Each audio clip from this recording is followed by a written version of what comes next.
तबीयत कैसी है, सबसे पहले ये बताइए। देखिए, हम आप लोग का चैनल से सभी दर्शक लगातार देख रहे हैं। मेरा तबीयत का चेहरा भी बता रहा है। सिर्फ सुन पा रहे हैं, सोच पा रहे हैं और धीरे धीरे बोल पा रहे हैं। इसके अलावा जो बॉडी का बाकी ऑर्गन है वो लगभग सपोर्ट नहीं मिल पा रहा है। जिला प्रशासन की तरफ से कोई मेडिकल टीम आई है आप लोग की हेल्थ की जांच करने के लिए, स्वास्थ्य जांच के लिए? हाँ, जांच के लिए आती है। तो अब बताइए कि अब इस सिचुएशन में आपकी हालत ख़राब हो रही है, इतने दिन हो गए आपके भूख हड़ताल को, कोई संभावना बनती दिखाई दे रही है कि कब ये खत्म होगा, कब सरकार आपकी मांगों को मानेगी? देखिए, अभी जिस तरीके से सरकार का रवैया को देख रहे हैं, बहुत ज़्यादा छात्र के प्रति असंवेदनशील है। कभी उनका कोई अधिकारी पदाधिकारी आते हैं, बोलते हैं कि वार्ता के लिए सरकार तैयार है, प्रतिनिधि मंडल का नाम भेजिए। ये 3 दिनों से चल रहा है, लेकिन फाइनल बात नहीं बन पा रही है, सहमति नहीं हो पा रही है। लेकिन हम लोग इस बार छोड़ेंगे नहीं।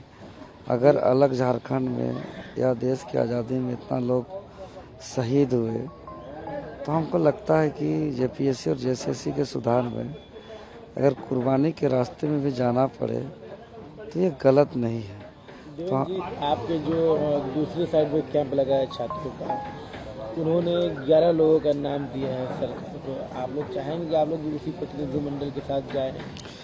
देखिए, एकदम बिल्कुल एक ही साथ वार्ता होना चाहिए, ताकि ये वार्ता एक ऐसा अहम और महत्वपूर्ण हो कि राज्य के सभी छात्र संतुष्ट हो।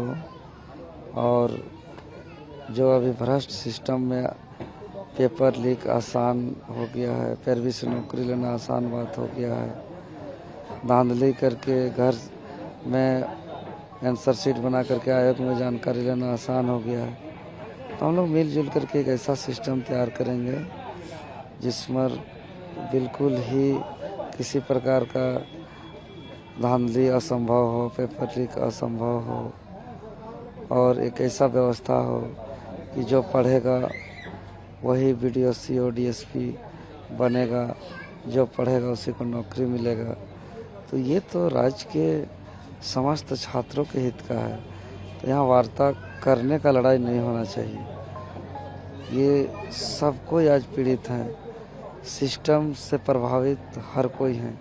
चाहे अभी जो नौकरी में है वो भी इस बात को भली भांति जानते हैं कि वो कितना स्ट्रगल किया है। वो हाई कोर्ट गया होगा, सुप्रीम कोर्ट गया होगा, चाहे जितना भी झारखंड में अभी नौकरी कर रहे हैं, जरूर सीखा होगा। अभी सर वार्तालाप का ऐसा कोई ऑप्शन ही नहीं है। एक बार प्रतिनिधिमंडल झारखंड की तरफ से, सरकार की तरफ से प्रतिनिधिमंडल आई थी मिलने के लिए, एसडी सर आए थे वे। तो हम लोग को डेलीगेट टीम रेडी भी हो चुकी है। उन्हें कल का ही टाइम था, बट पता नहीं कल क्या हुआ। कल उधर से टाइमिंग नहीं दिया गया सरकार से मिलने तरफ कि हम लोग कब मिलना है और कहाँ मिलना है। ना टाइमिंग दिया गया और ना स्थान दिया गया। तो आज फिर से शायद उम्मीद बन सकता है फिर से डेलीगेशन टीम को बुलाया जाए, क्योंकि अभी तक विधानसभा का सत्र भी चल रहा है सभी। तब इंतजार है सरकार की कब हम लोग को बुलाते हैं, क्योंकि हम लोग का डेलीगेशन तो रेडी है जी। रात में जब आए थे एसडीओ और एडीएम आए थे, क्या बातचीत हुई प्रतिनिधिमंडल को लेकर?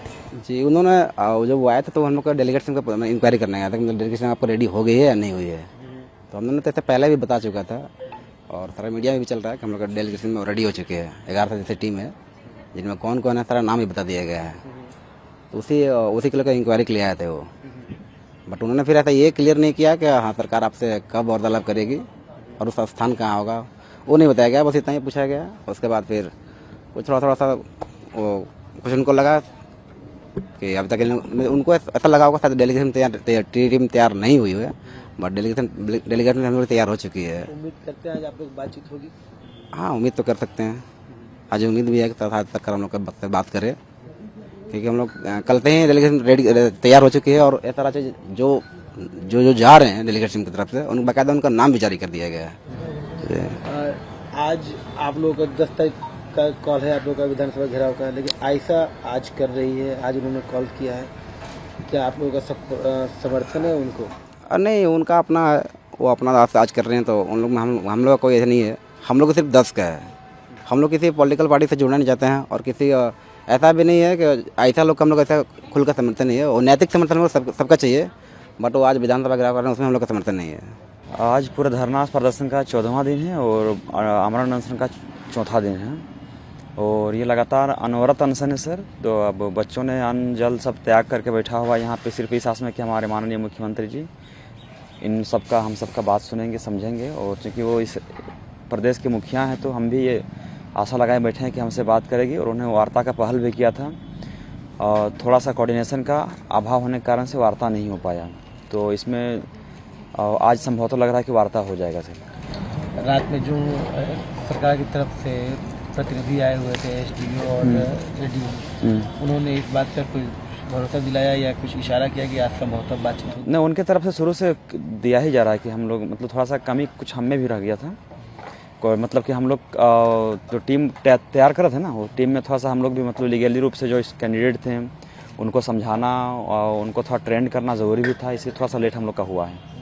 तो आज संभवतः वार्ता हो जाएगा, तो सब तैयार है। कल ही हम लोग का टीम बन चुका था, लेकिन मतलब शाम में थोड़ा लेट से मैसेज आने के बाद हम लोग नहीं आ पाए हैं ना।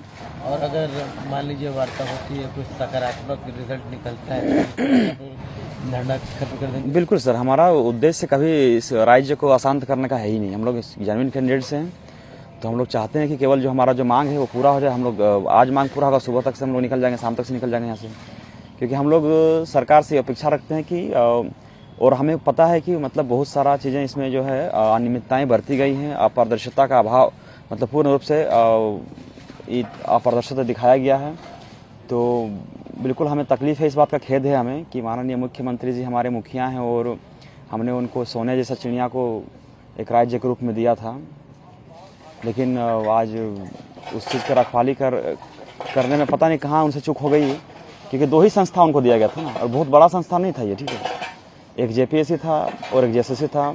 ये बाकी संस्था के अगर बात करेंगे तो बाकी जगह तो विभाग होता है, इसका तो कोई विभाग भी नहीं था। उसके बाद भी इन 2 संस्थाओं के ऊपर कड़ी निगरानी नहीं रखी जा सकी, तो फिर थोड़ा सा तो दुख लगता है कि ये 2 संस्थाएं जहां से हम लोग उम्मीद करते हैं कि बच्चों का भविष्य तय होगा, लेकिन वो संस्थाएं अगर बिकी हुई रहे तो फिर काफ़ी ज़्यादा निराशा उत्पन्न होता है युवाओं के बीच। और आज निराशा का ही वजह है कि आज यहाँ पे आपको ये पूरा जयपाल सिंह मुंडा स्टेडियम जंतर मंतर के रूप में, छावनी के रूप में बदल गया है।